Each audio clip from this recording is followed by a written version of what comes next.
So today I'm going to go over one of our staple diet incomes, really, that we started doing years ago when we first started antique dealing. One of the problems we had was we could buy the furniture, but it was usually painted or it was in a bad condition and it needed refurbishing. So one of the biggest expenses we had was basically getting the furniture stripped. So we decided to start doing it ourselves. We started originally with a caustic stripping, which was basically a big tank of hot caustic water and washing off, which after I do this show, I'll show you how we did a pine door, how we did thousands of pine doors, but show you the basic process of how that's done. It's one of the, I get questions daily on paint stripping. How do we do this? Does it destroy the doors? Does it destroy the furniture? Can you do this? Well, I honestly get one phone call a day off people starting up, traders that are doing it, people that have never done it before. So I might answer a few questions with this. Now, I'm going to start with what we call our TS5 flow over stripping system. We're the only company that does it. I've been doing it I've had one of these machines for 30 years. They're absolutely fantastic, as you'll see. They save so much time, they're so cost efficient when you're stripping furniture. They allow us to buy furniture that needs restoration, basically, that needs stripping. We don't have that cost. We only have the cost of materials and labour. I sell these. We're the only company in the country that actually sells them. The paint stripper that we use is developed for the system. So you can use it by hand, but it's not as cost effective. It does work, and it's the strongest paint stripper on the market that you can buy. You have to be trained to buy this. Public can't go and buy it. You have to trade to use it, and you have to, if you're a company, you're employing people, you have to be trained how to use it. At one point, when we first started selling this, anybody could buy them, and you could just set up absolutely anywhere. Then in about 2005, 2006, there was an EU directive that come in that says it changed the makeup of paint stripper, and it took away. It said solvent use in paint stripper can't be done anymore, and you're going to have to stop paint stripping, basically, stop the solvent use, which would have been devastating to the economy of this country. So my friend who makes the paint stripper, he said to me, we need to go over to Brussels. We're taking a load of doors that we've stripped over there. We're going to the European Commission, which we did we were part of a group of all solvent users, to go over there, and we fought for a derogation so that this country could use methylene chloride in its paint strippers, of which we were successful. I mean, the companies we went with were ICI, Henkel, a mixture of all users, of all ranges of users. I took 5 doors. We drove to Brussels, carried them through in the European Commission. They didn't know what had hit them. Nobody had ever done that before. So we set it up, and it must have had some sort of influence. It was a massive room, with interpreters, and we got the derogation. The rest of Europe can't use this stuff. We can. So, and thank God they can, because it's kept us in business for the last bloody 20 odd years. But it does burn, this stuff. It is dangerous stuff, and from that us getting that derogation, then there's other strippers now have come on the market. None as good as this, but for the public, there's a lot of water-based strippers, and our friends at Chemicals Limited, who own Paramos and Enviromos, from from the European thing, we've developed now a water-based paint stripper, which is as safe as houses, for use in public. You don't have to be trained. You can buy it.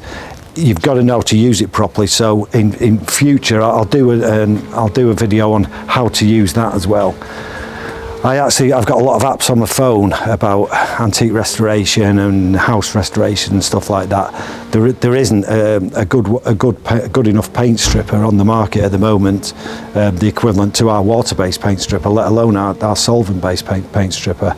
But for now, what I'm going to show you in real time exactly how the machines basically work, how long it takes to start and finish. I've got a rocking chair I've put on the machine, which I'll do, which is only a varnished one, so it's going to strip pretty quick.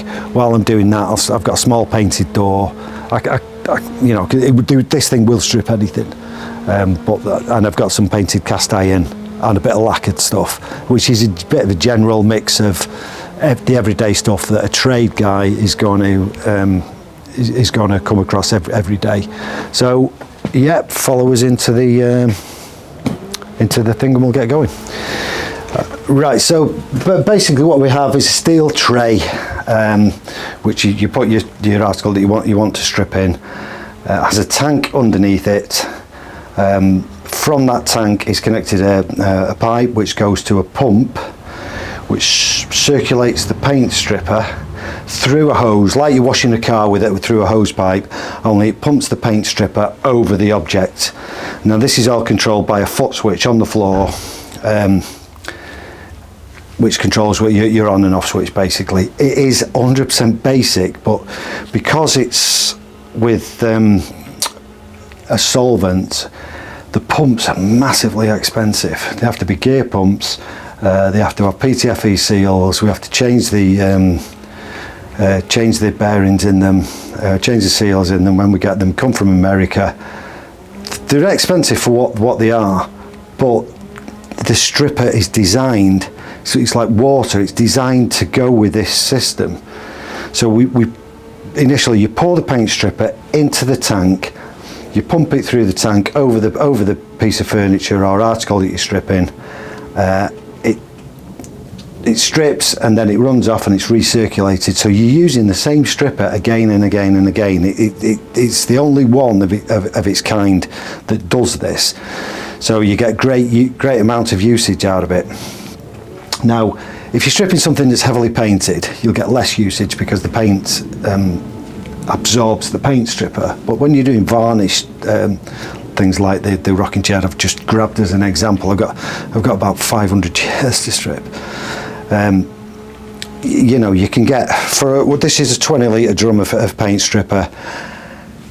It costs on average 100 quid, 120 quid, something like that. I can get anywhere 20-25 chairs stripped, more sometimes, to one of those, probably 30. It depends on how much the wood absorbs the paint stripper. If it's painted, you do a lot less. If I'm stripping doors, I only strip hardwood doors in here. I don't strip caustic doors. I don't strip any doors now, but I used to strip hardwood doors in here, which were typically your front doors. And you're using half a drum, so it's costing you £60 in material. So we tend not to do it. But the finish with this, especially on the furniture, the finish is fantastic because the only water it's getting near to it that's could potentially cause any damage is the wash off water, which you'll see in a bit when we're washing off. You don't have to wash off, you can wipe off. If your article is, say, got a lot of inlay in it, or it's very, very thin veneer, then you won't wash off, you'll wipe off. But predominantly 99% of the time you'll need to wash off with something. Different ways of stripping for different coatings. I've got a piece of lacquer, a lacquered tabletop that I'll show you how it works on the lacquers, which is for more of your modern day finishes. I've got a small white painted door, which will just give you an idea of how it reacts on paint. So I'll do that at the same time as I'm doing the rocking chair, because it takes longer to react with the paint than it does with the varnish. So what I'll do is I'll put the rocking chair on top of the door. While I'm coating the rocking chair, it's falling onto the door as well, so it's like a 2-for-1. It's a coating remover, so it removes the coating off anything. It doesn't have to be an antique. It can be a piece of slate, it can be a piece of marble, it can be a piece of stone, it can be metalwork. If you wanted to use one of these commercially just for metalwork, there's more profit in that than there is in doing the furniture, for the simple reason, if you do metal, it's not absorbing the paint stripper, it's only the coating that absorbs the paint stripper. So your materials cost is a lot less, and usually if you do metal work, you're doing it for industry, which you tend to get a lot more work of, and you can charge more, charge an acceptable rate to industry, whereas with antique dealers, that they want every antique dealer wants mates rates, and you know what I mean, all of a sudden you've got a million mates. So right, less of the rabbiting, let's talk now. I've got a foot strip, a foot switch even, but I use it as a hand switch, so which gives me control. So this machine that I'm using is 25 years old, and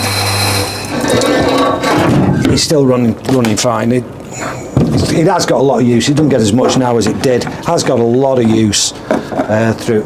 It's got a lot of hours in it.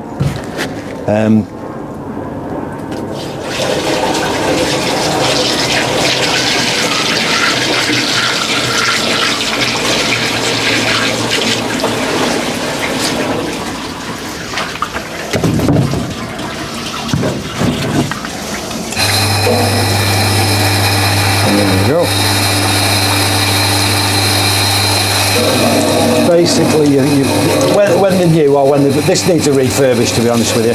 And the refurbishment means putting new seals in, changing the pumps.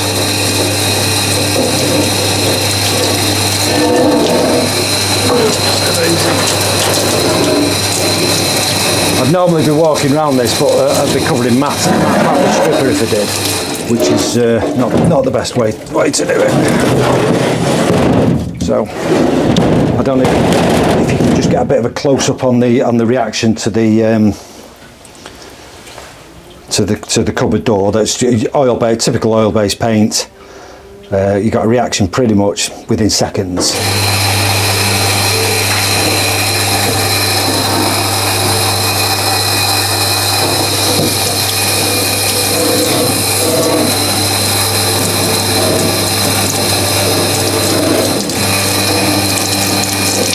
It's important you cover, obviously it's important you cover every piece. It's a bit of a no-brainer to be saying that, to be honest with you.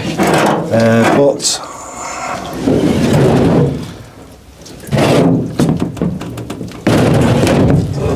what I should be doing is wearing my glasses while I coat up, because this stuff stings like anything, and you do need safety glasses, or you should have safety glasses when you're on.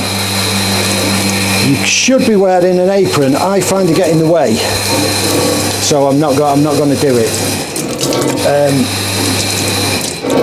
It's a bit like scaffolders wearing hard hats. It doesn't work for them, although they should be doing for health and safety reasons. None of them want to do, because it causes more accidents, and the same with the aprons are exactly the same.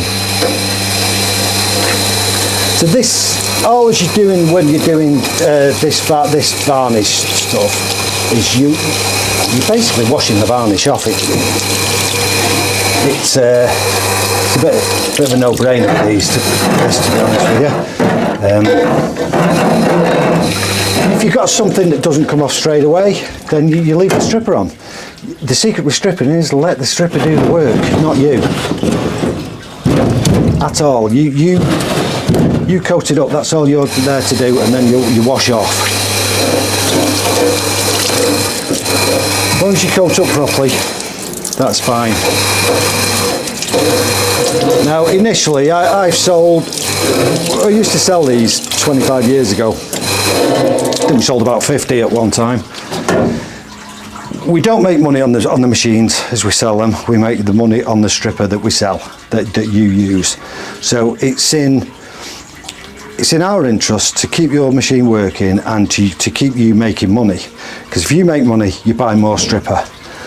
I've got customers. I had one customer's bought a house by using these.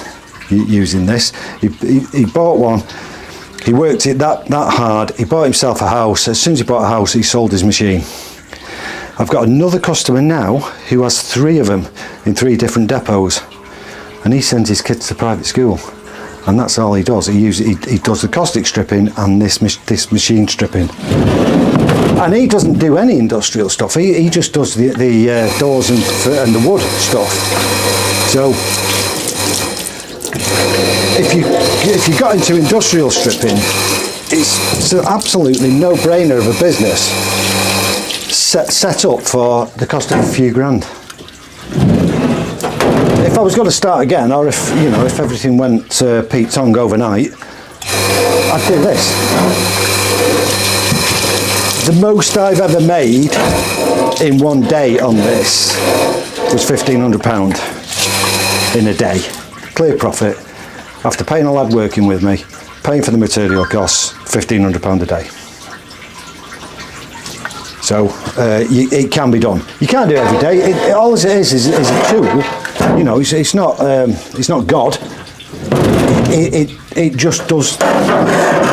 It does the job for you. But you know, the hard job is getting the work. If you can go out and get the work for it, this will help you do it. I haven't sold one of these in 5 years, brand new, but I've sold 10 refurbished. They go away, they come back, people, you know, get out the job, they change things, they sell them. I buy them, I refurbish them, I resell them. I'm going to start making some new ones. The trouble is the costs have gone up with everything, that's the problem. But I am now getting a lot of enquiries for more enquiries, and I'm to be fair, I'm fobbing people off, and I shouldn't be. I should be just getting a load of the trays made. It's the tanks, it's the trays that are a bloody fortune. I mean, the stripper is designed to be recirculated. It forms a meniscus over the top, so it doesn't evaporate like normal strippers do.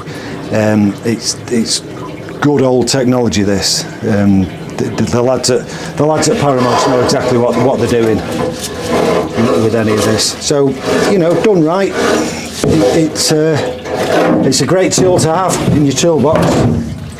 It's an absolute cracker.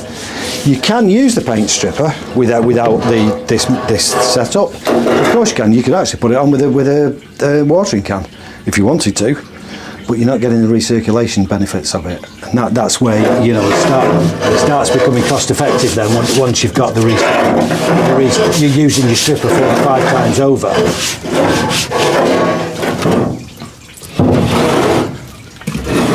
Now I have just got the worst pair of gloves, so I'm just going to change these gloves. Right, so what are we on now? 5 minutes, something like that. 5 or 6 minutes, and we have. Grab this out of the way. So there we go. That's the reaction with your painted door after 5 or 6 minutes. Taking it back, So I'm going to let that. Believe it or not, that's through 5 or 6 layers of paints after 5 or 6 minutes. Yeah, this is a Victorian. It's part of it actually. One of the big cupboard doors, the built-in cupboard doors actually. So I'll do that's the front panel off it. Might as well coat the back panel while we're at it. Do that. Again, it's like let the paint stripper do the work, not you. Don't scrape it, don't scrub it. Just let it sit on it and react.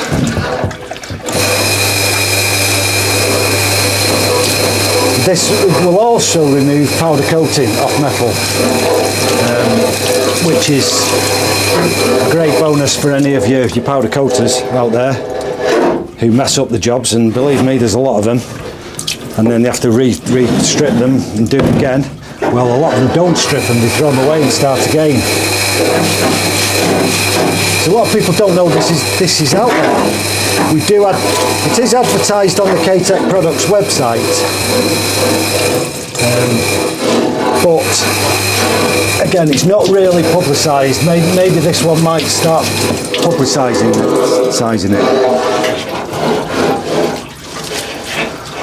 So I'm going to push that out of the way.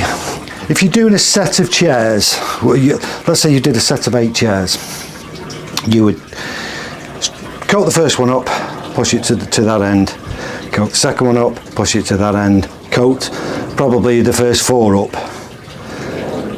After you're on your fourth one, start with the first one again, give it another quick coating, do the same for them 4, then coat the next 4 up, do the same process with the next 4, start them with your first one, give it a final rinse over, take it outside, wash it off and come back, get a process going. You seriously can strip a set of 8 chairs in an hour. Now you want to do that with a can of paint stripper and you'll do what, 3 chairs a day if you're lucky. That's the time saving on this, and that's why people don't want brown furniture. They don't, because most of the brown furniture needs a bit of repair, needs a bit of restoration, needs painting or something. If you stripped it all back and you got it back to its natural state, it's proper furniture, you know. I've got a cast iron here, a cast iron rail from a staircase. Normally this would go in the caustic, to be honest with you, but I'll just show you how it strips cast iron. You know, not everybody's got a caustic tank at home, have they?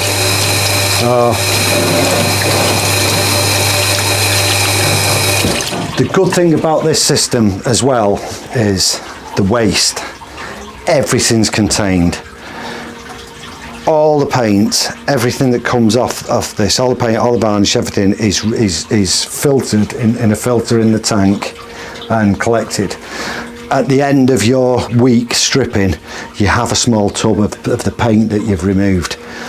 That's all you have to dispose of, unlike with the caustic where you have to filter your water, you have to filter the heavy salt, you have to take the heavy solids out of it, cost you a fortune to get rid of it. Although caustic stripping is very, very cheap to set up, it starts getting expensive when you start having to get rid of the waste, and you have to pay to get rid of the waste. This is dear to set up, but once you're set up and running, you've got your minimal costs of getting rid of the waste, because basically by the time that's dried out, it's paint, it's old paint, so you're sending it away as old paint. There's no contaminants, there's no stripper, nothing with it. It's just old paint, so you're paying to get rid of old paint, really. So, you know, in the long run, it's as cheap, if not cheaper, and your profit, take it from me, your profit is better with one of these than it is with caustic stripping. Your environment that you need to do it in is a lot smaller. They do get fumy. Methylene chloride does get fumy, and that was the problem that why the Europeans wanted to ban it, because the fumes near naked flames caused a phosgene gas. So that was one of the excuses they said to get rid of it. The fumes are heavier than air, so here I'm against the door. It's no problem. It doesn't need any ventilation whatsoever. If I was over the other side of the room, I'd have a little small extraction fan on the floor, just leading to the door. But you know, it's set for every environment, so it's easy enough to fix any problems where as that's concerned. Any wastewater that comes from when you're washing off, is goes through a small filtration system where we have an aerator in the tank that's collected the wastewater from this, and what that bubbles any air through, and then that dissipates any methylene chloride that's in it. Now, methylene chloride goes into the atmosphere. It's a natural thing that goes into the atmosphere. The methylene chloride's used for your apples, when you degrease your apples for the supermarkets, or degrease the fruit.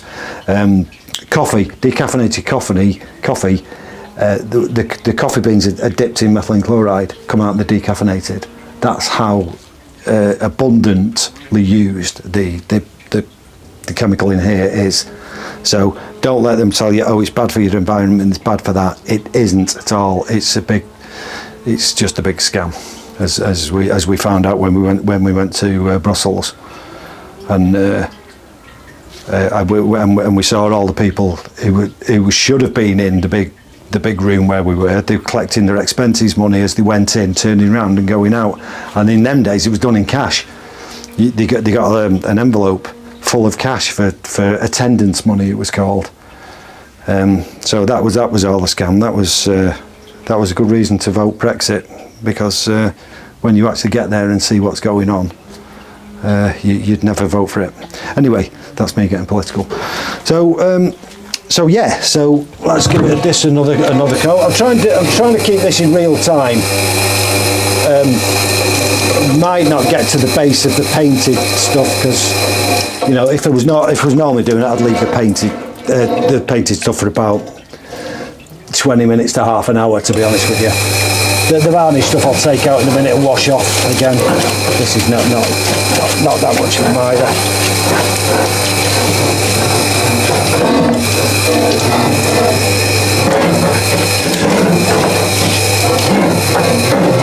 When I'm washing off, I use a hot wash.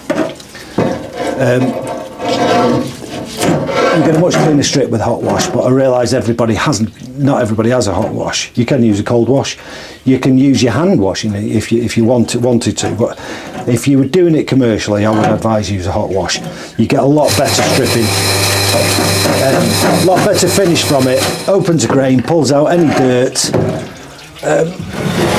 You know, I strip plenty of stuff just with a hot wash, believe it or not. But it really gets, really opens up the wood, pulls any of the varnish out. Stuff that's a little bit stuck in gets out that you wouldn't normally get by hand. The cast iron's pretty much coming up. Like I say, it will do almost everything, to be honest. This door's not. This door's got one coating on it that's gone. Oh, there we are. Do you know what? I'll wash everything else off before I start washing the door off and leave that last. So, ideally, you want to take take your article out of the tank wet. But I've been gabbing on a bit, to be honest, because I took that out 5 minutes ago and washed it off. But because I've been talking and doing other bits and pieces. But what I'll do is I'll just show you a bit of a reaction on the lacquer as well. If you trade, you'll know what I'm on about with lacquer. These are ash pub tabletops, so they've got a fair amount of lacquer on them. Difficult to see, but like I say, if you trade, you'll know what I'm on about. So the good part about doing with this as well is I can have that chair, which I'm going to wash off in a minute, will be dry in 20 minutes and ready to polish within half an hour. You can start sanding that chair down and working on it within half an hour. So for all intents and purposes, you could have that stripped and ready to polish within an hour. And probably polish within half an hour. So commercially, they're a no-brainer commercially. But like I say, they are just a tool. You know, they're not going to make you a millionaire overnight. You've got to work them as a proper tool, but work properly is a big difference. So while these are stripping, I think what I'll do is I'll just give the chair another coat over, just to keep it, just to wet it up again. It's better if it goes out wet rather than dry, although with a hot wash it's not that imperative. And then I'll take it out and we'll wash it off.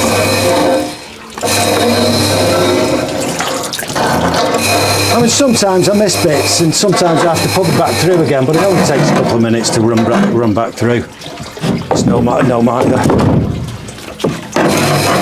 It's as easy to strip 10 items as it is to strip one. It's time consuming to strip 10 as it is one. Sometimes the washing off can take longer than the stripping. So I'll take this out now, wash it off, and then I'll come back and I'll grab the rest out of the tank. They should be ready by that time, should be ready for washing off. Because I'm trying to do this in real time, it may not get it to the back. I might have to run it through again, but you'll get the idea. No.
That's a great look, isn't it?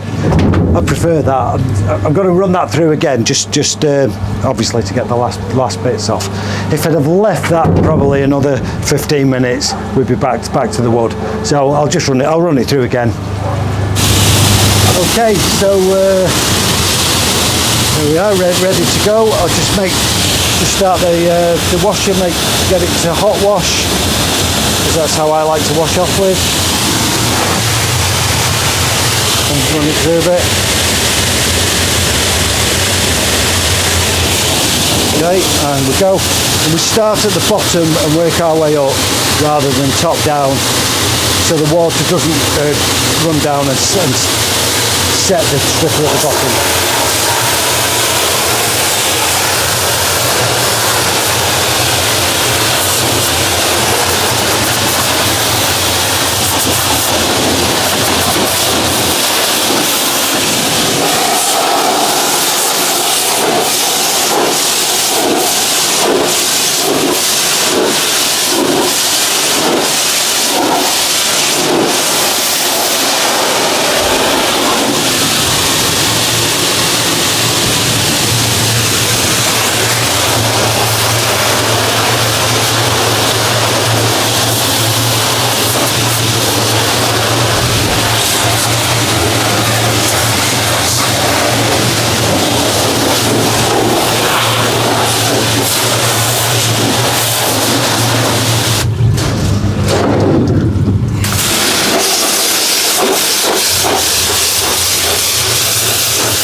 There you go, finished in real time, stripped. What was that, 15 minutes?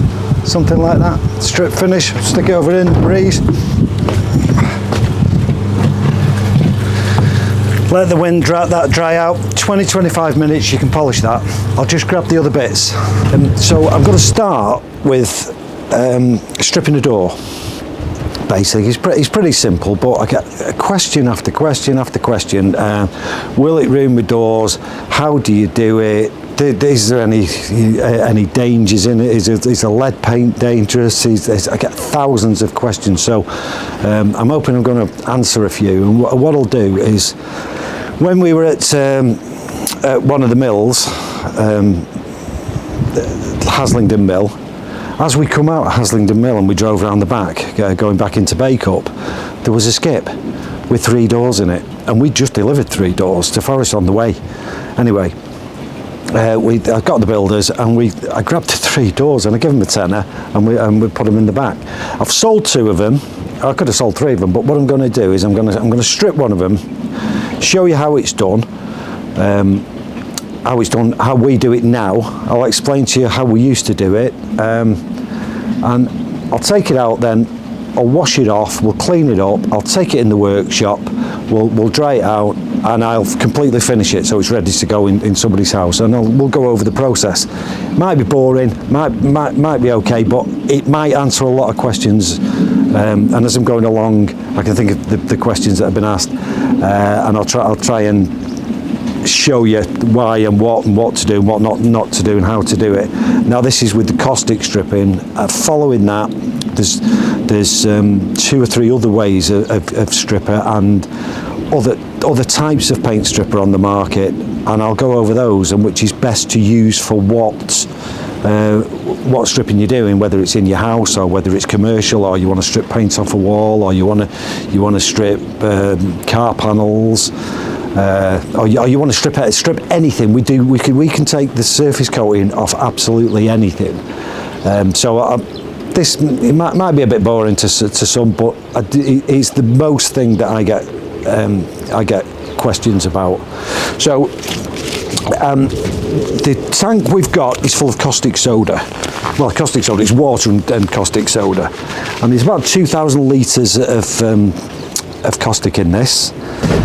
Right, so I still keep this tank because I do my own paint stripping. If I get buy something that's paint, it allows me to buy painted furniture at very cheap prices because I don't have to worry. I haven't got the cost of stripping it then, so I can buy, let's say, a pine chest of drawers at half the price as it would be if it was stripped. So that's why I keep it.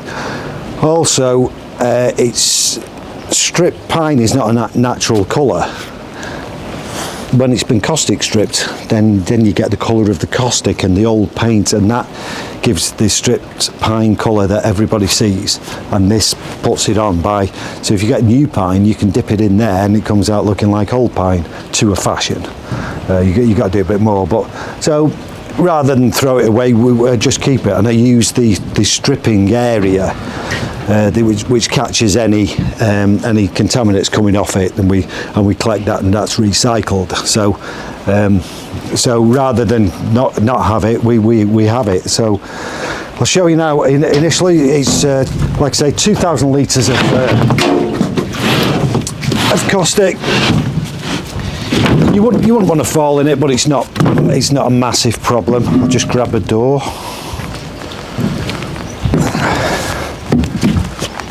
There we go.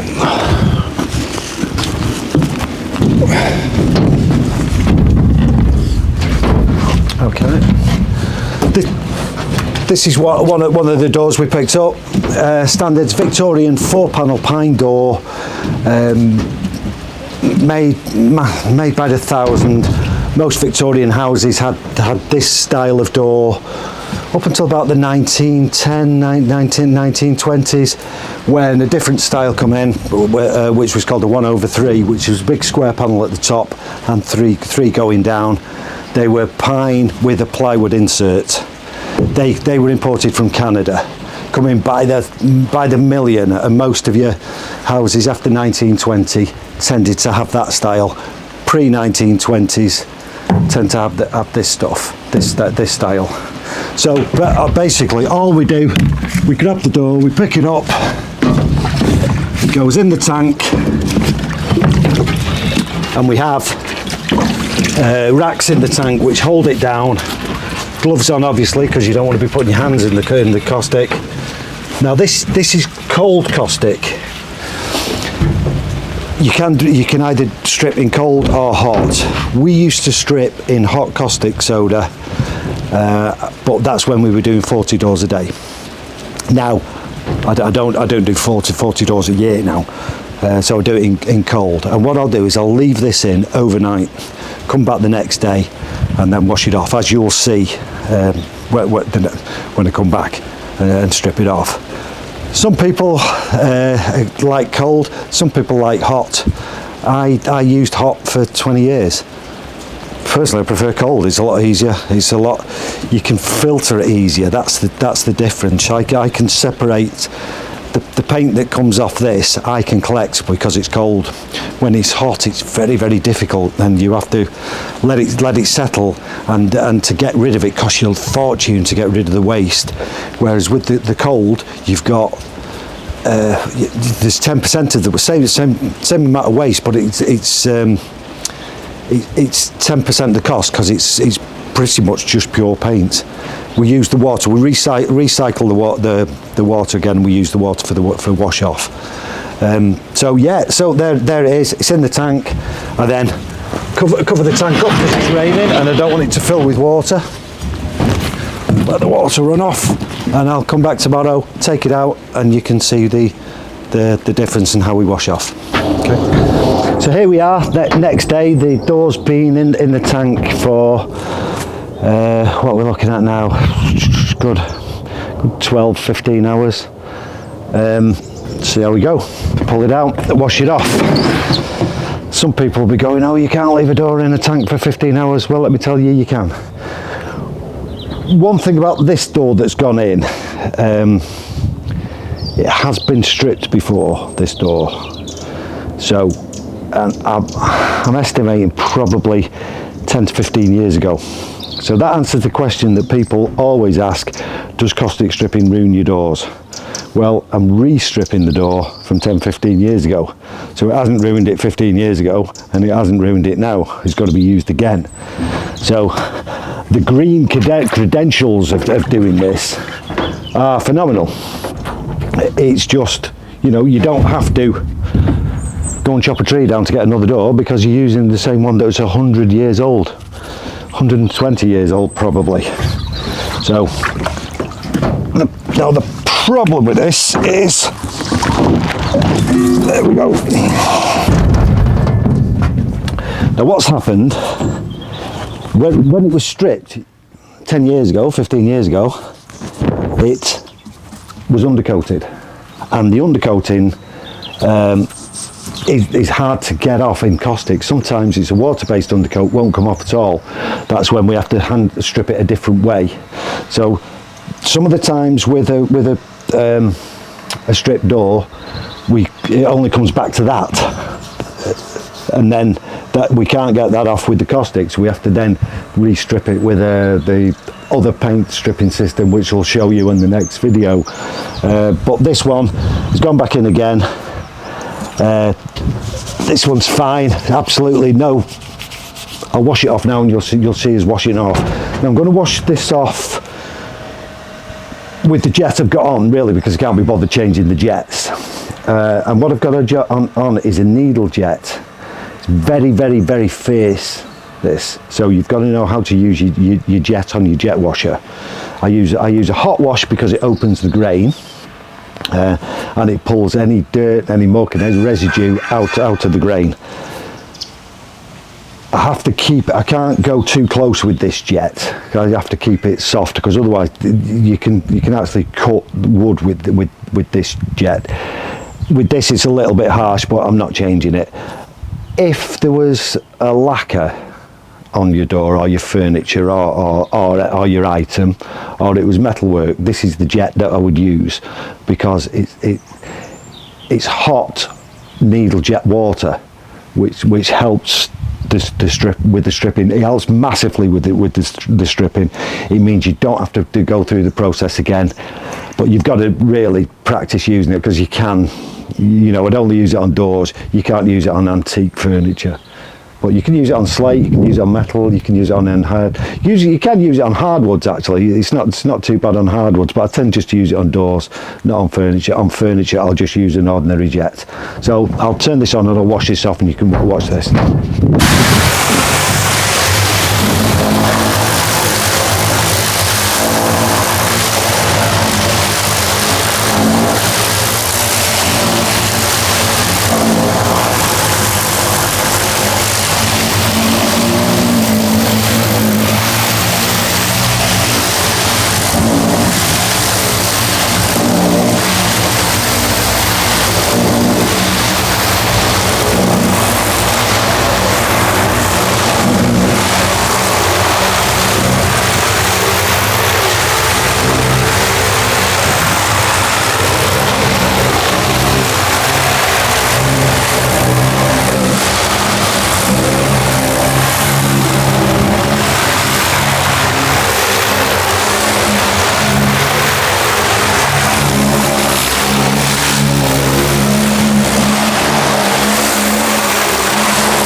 It's stripped, only half and half is stripped, because I've not stirred the tank up or anything. It's only half of the tank's got full of caustic, stronger caustic than others, that's why.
Right, that's pretty much it. Normally I'll just wash the top and bottom edge off it.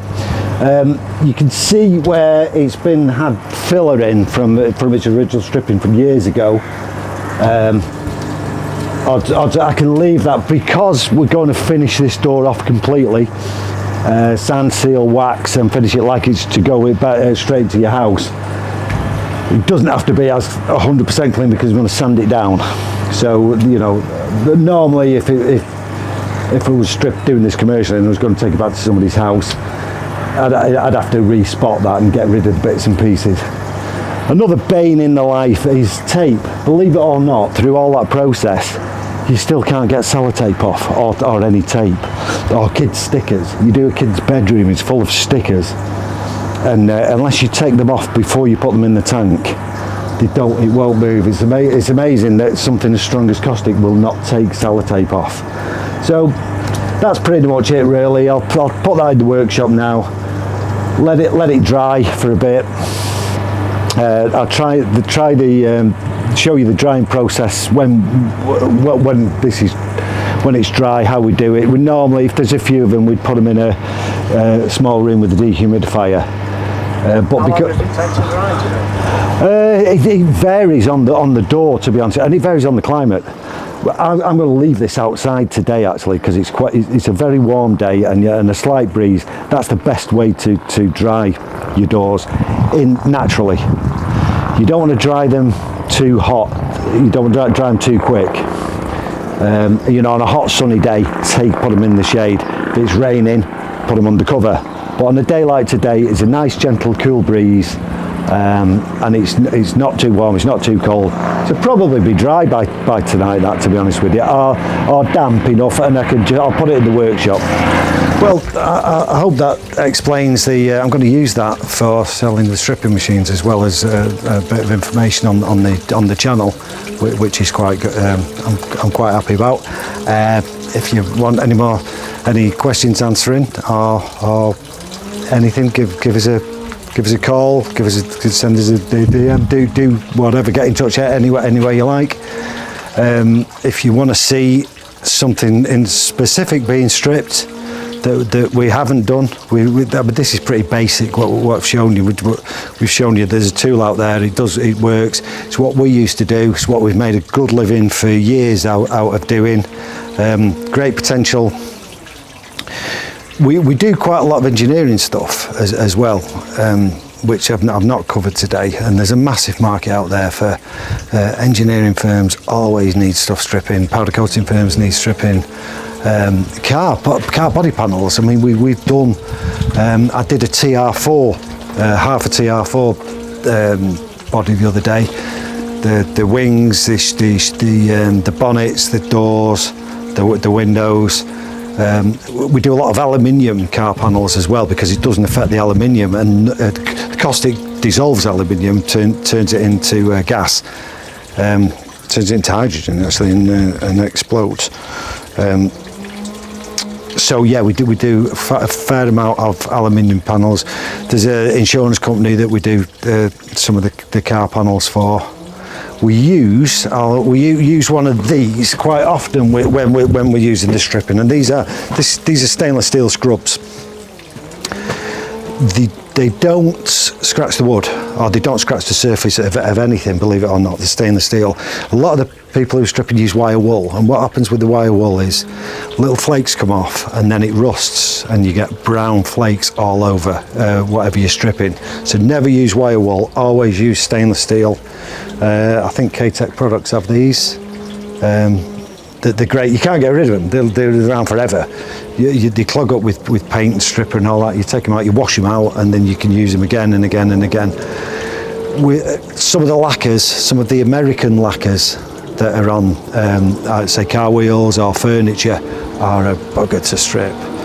So, but what the stripper will do, it doesn't bubble up like paint, it just softens it. So what you have to do is you then have to scrub over with one of these, wash it off, wash this out. Absolutely perfect. Yeah, so we'll have a door to show you. We'll do a door in the caustic soda. You'll see that. You'll see the difference in the way things are stripped.